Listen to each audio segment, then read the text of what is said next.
Hi, I want to make a video on selling out versus fighting the fight that you're currently fighting. So I guess it's about taking the hard path or the easy path, maintaining your principles and your integrity and all sorts of things like that. So I guess suppose it's about maintaining your integrity and fighting the fight and seeing if that ends up being the easier way or selling out. So I guess in a way what I mean is um, popularize yourself. I guess when it comes to spreading a message to a large group of people, to spread the message that you're trying to spread, whatever it may be, antinatalism, ethylism, whatever, philosophy, understanding of reality, the ultimate goal, even though we're discussing reality, it's part of the discussion of antinatalism. Antinatalism is predicated on the fact of this discussion. Philosophy and antinatalism, all these things are based on the overall ultimate greater discussion of philosophy and the feudal nature of existence and discussing life as a whole and what it's based on, where it came from, and how it's functioning and what it's functioning off of. Parasites, all sorts of things, addiction, consumption, that's all we're doing. We're addicted and consuming based on our addictions, and we're satisfying those things, and we're parasiting off of each other, and then we're reproducing it to cause the same old redundant process over and over again. When you're adding all those things on top of the other, how we're just reproducing and we're consuming and we're doing all those things and we're consuming based on our addictions to reproduce and parasiting off each other just to reproduce, to cause more parasites to exist, to do the same thing over again, but even worse because there's more of us now. It doesn't serve any real useful function. It serves a redundant, pointless function of the same old deprivation and stealing and reliance and scheming that we have, and then we're basing off of and using everyone else for, and there's no way to avoid that using because we're caught up in the game where we're not in a closed environment. But even if we were, as long as there's another sentient being, we're being controlled by them in some one way or another because we're just pieces in the overall mechanism. Even though it's not just them, it's everyone, all these pieces moving in lockstep, because in the end it's deterministic and it is lockstep regardless of what we know. We're all relying on each other. But even if it was just one person, it would still be um, a parasite on, even though you're not taking away from someone else, the effect on the of everything else around you is still having an effect on you. So there's always still a victim. If there's a sentience, there's a victim. And there's a victim of circumstance. And the circumstance is the real victim creator, not necessarily the other human beings. The other human beings just create more, say, overt, more obstructive circumstances, where it becomes more of a moral obligation, where you have to make more value decisions based on those things. So, regardless, that's a little tirade, I suppose. Not tirade, but an off-subject little rant, I suppose. I guess. So yes, so selling out versus the current fight you're fighting, expecting something great out of the fight you're fighting, sort of like the anti-natalist community right now, or whatever it is, using that as an example. The thing that I guess inspired this video is, yes, rely on the same fight you're fighting, doing the same mechanism you're doing. Sort of like me, I'm still making these redundant videos.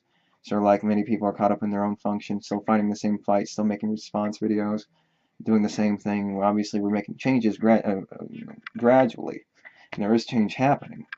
There's obviously more better solutions, and there's other solutions where you can make more overt changes, and more changes that are a little more intrusive, a little more extreme. And it's about, say, selling out by, say, making a viral video or doing some kind of silly video to make sure you can accomplish something or keep fighting the fight, and seeing if that ends up being anything, and the maintaining of your principles ends up being something that does you more good in the future than just selling out. And people don't, you could sell out, but people won't get the message. They'll watch that one video or whatever and say, well, that's okay, one video, yeah, I'm not going to look at this other crap, because it ends up not really working out. So you have to draw people in by being more convincing in an argument instead of being a one-hit wonder, by just bringing in something that's may convince a bunch of silly people that are very stupid to come and watch one video only to see that you're not really like that, or using it and doing something like that and convincing them and being clever about something and maybe using that to your advantage. So I guess you don't have to be too overtly um, dishonest or misleading, but in many cases you can use it to your advantage. And I guess I wouldn't necessarily call it selling out, but just being clever or having fun with it, and getting people's attention that way. And keep fighting the fight. I guess you don't have to entirely sell out. I guess there is grays here. Selling out, using that as a motivation or as an idea to at least get you over the edge, push you over the edge, and make sure you can make some differences and take some more chances and more risks with whatever thing you're trying to convince people with. So it's always a nice mechanism to drive you forward, as opposed to just, say, selling out and doing something completely contrary to convince a bunch of people that may not end up following, say, your philosophy, and just watching the one video and saying screw you to all these other videos. I just like this video, and will listen to him or her, this community, just because of this one video, or not listening to it. I'm not going to listen. I just want this one video, and I'll just watch you because of this one video, or I'll watch this one video and that's it. Or keep fighting the fight and getting people more honestly, but not taking any risks. But obviously, risks is what is needed to make sure this, in many cases, prevent stagnation instead of just having the same old thing. But sometimes it takes a very big risk. It does take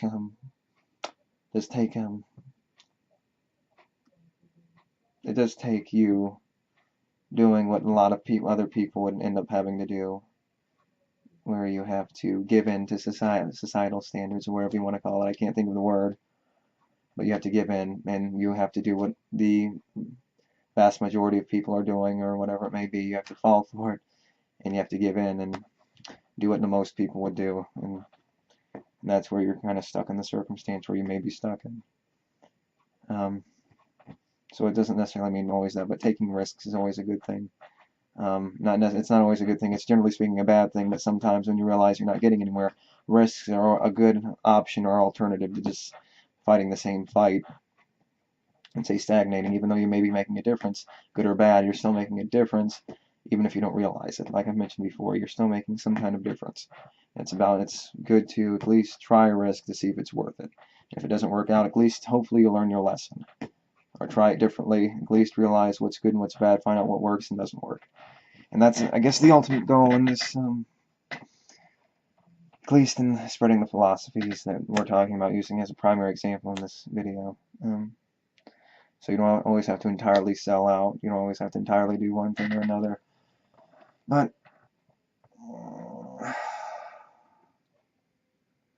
anyway, yeah.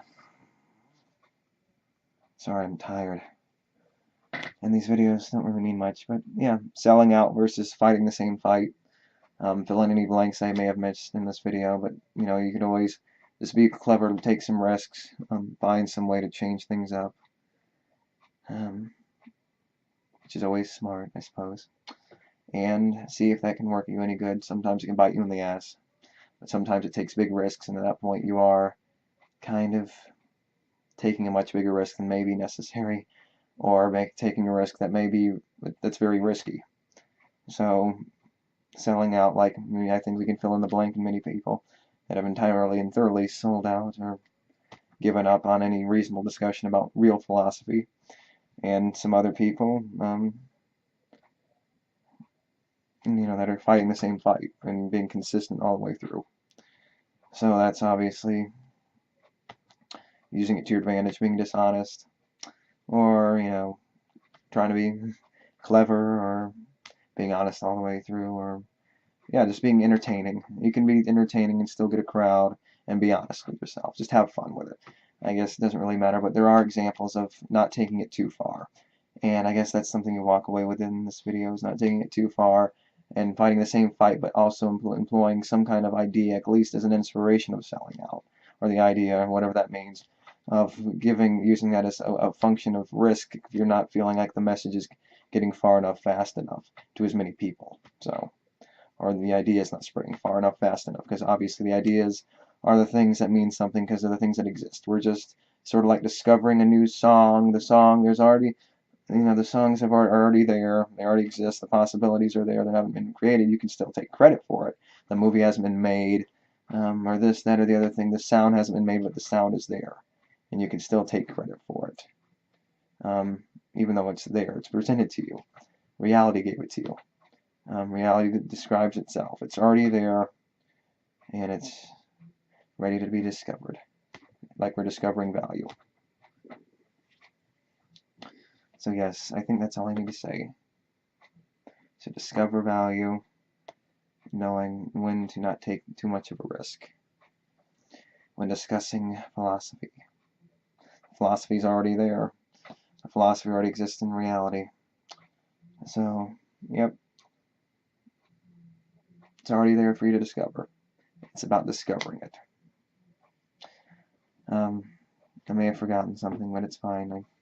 I think I made the points clear enough, so if I have anything else to say, I'll mention it in another video next time. So, thank you, and until next time.